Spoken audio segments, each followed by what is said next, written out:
പുത്തൻ മാറാത്ത ബോർമയിലെ ആദ്യ പാചകം. പിടിപൊട്ടിയ കപ്പുകളും കുഞ്ഞു ചട്ടികളും സ്പൂണുകളുമൊക്കെയായി കേക്ക് ഉണ്ടാക്കാൻ തയ്യാറായി ഹിപ്പാച്ചി മുത്തശ്ശി. ഇത് ഫ്ലാക്സീഡ്, മുട്ടയില്ലാത്ത ഫ്ലാക്സീഡ് കേക്ക്.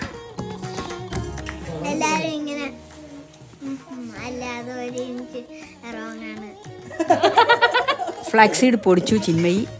അത് വെള്ളത്തിൽ കുതിർത്തു വെച്ചു. കുതിർന്ന ശേഷം സ്പൂൺ കൊണ്ട് മുട്ടയടിക്കും പോലെ അടിച്ചു. മുട്ടവെള്ള പോലെ കൊഴുകൊഴുത്ത ദ്രാവകമായി. പഞ്ചസാരപ്പൊടി ചേർത്തും അടിച്ചു. ബീറ്റർ ഉണ്ടെങ്കിൽ കുറെ കൂടി എളുപ്പമായിരിക്കും, നല്ലതുമായിരിക്കും. പാശ്ചാത്യ നാട്ടിൽ നിന്ന് കുടിയേറിയ ഒരു ആഘോഷമാണ് ക്രിസ്മസ്. അതുകൊണ്ട് തന്നെ അതിന് അവർ അവിടെ ചെയ്യുന്ന രീതികളുമായാണ് ബന്ധം. ഇവിടെ ഓണത്തിന് സദ്യ എന്ന പോലെ, തിരുവാതിരയ്ക്ക് തിരുവാതിരപ്പുഴുക്ക് എന്ന പോലെ, കർക്കിടകവാവിന് വാവട എന്ന പോലെ അവർക്ക് ക്രിസ്തുമസിന് കേക്ക് പ്രധാനം.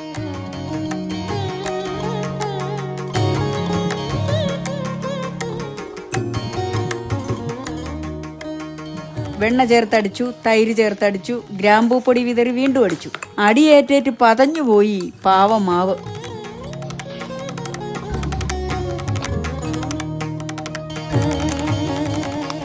ഇത്തിരി കൂടി വലിയ പരന്ന പാത്രത്തിലേക്ക് മാറ്റി. പതഞ്ഞു നിൽക്കുന്ന ഫ്ലാക്സ് കൂട്ടർക്കിടയിലേക്ക് ഗോതമ്പ് പൊടിയെ ഇറക്കി. പത താഴാനും പാടില്ല, ഗോതമ്പ് പൊടിയുമായി കലരുകയും വേണം. അതിനെ കുറച്ച് പാൽ ചേർത്തിളക്കിയാൽ മതി.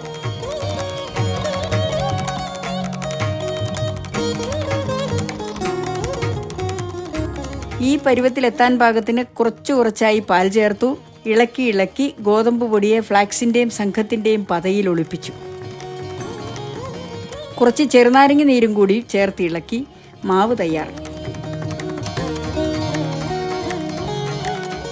കേക്ക് ഉണ്ടാക്കാൻ വേണ്ട പാത്രങ്ങളൊന്നും തൽക്കാലം ഇവിടില്ല. ഉള്ളതുകൊണ്ട് ഓണം പോലെയെന്നല്ലേ. ഹിപ്പാച്ചിക്ക് കപ്പിലുണ്ടാക്കണം. വട്ടത്തിൽ വെട്ടിയെടുത്ത ബട്ടർ പേപ്പർ അടിയിൽ വിരിച്ചിടുന്നു. ആ പേപ്പറിലും കപ്പിനുള്ളിലും എണ്ണമയം പുരട്ടുന്നു. ഇതേ സമയം തന്നെ പ്ലം കേക്കിനുള്ള മാവും തയ്യാറാക്കിയിരുന്നു മുത്തശ്ശി. ഒന്ന് പ്ലം കേക്ക്, മറ്റേത് ബട്ടർ സ്പോഞ്ച് കേക്ക്.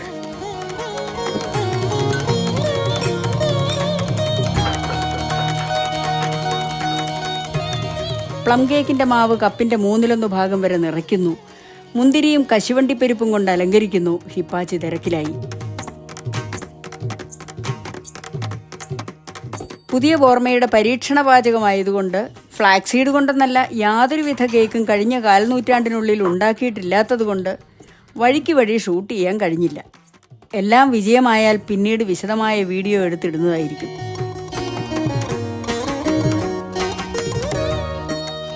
പുത്തൻ മാറാത്ത ബോർമയിലെ ആദ്യ പാചകം. മുത്തശ്ശൻ ബോർമയ്ക്കകം ചുട്ടുപഴുപ്പിച്ചു. കുറെ കാലമായി സാരംഗിലെ അടുക്കളയിൽ ബോർമ ഉണ്ടായിരുന്നില്ല. ഗൗതം ഉണ്ടാക്കിയ ബോർമ പുതുക്കി മെച്ചപ്പെടുത്താൻ വേണ്ടി അവൻ തന്നെ അത് പൊളിച്ചിരുന്നു. പിന്നീട് ഉണ്ടാക്കാൻ കഴിഞ്ഞതുമില്ല. മാവ് നിറച്ച കപ്പുകൾ സൂക്ഷ്മതയോടെ ബോർമയ്ക്കുള്ളിലേക്ക് തള്ളിവെച്ചു മുത്തശ്ശൻ. 2 ചട്ടികളും കൂടി ബോർമയ്ക്കുള്ളിലാക്കി മുത്തശ്ശൻ വാതിലടച്ചു. മുത്തശ്ശൻ ബോർമയുടെ സ്രഷ്ടാവ് കാത്തിരിക്കുന്നു ശുഭാപ്തി വിശ്വാസത്തോടെ.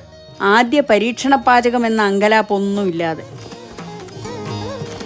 1/2 മണിക്കൂർ കൊണ്ട് കേക്ക് പൊന്തി വന്നു. വെന്തെന്നുറപ്പാക്കി വെന്ത് പൊന്തി വന്ന കേക്കുകളെല്ലാം പുറത്തെടുത്ത് തണുക്കാൻ വെച്ചു. കേക്ക് മുറിക്കൽ ചടങ്ങും വേണമല്ലോ. കേക്കുകളും കത്തിയും തയ്യാർ.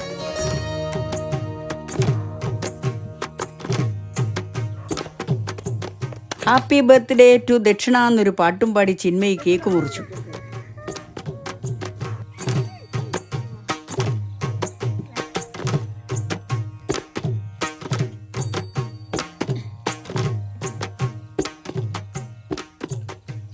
എല്ലാവരും ചേർന്ന് കേക്ക് ആസ്വാദനത്തിൽ.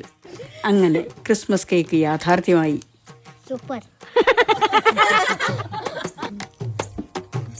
ബോർമയുടെ ഗംഭീര വിജയത്തിൽ സംതൃപ്തനായ മുത്തശ്ശൻ.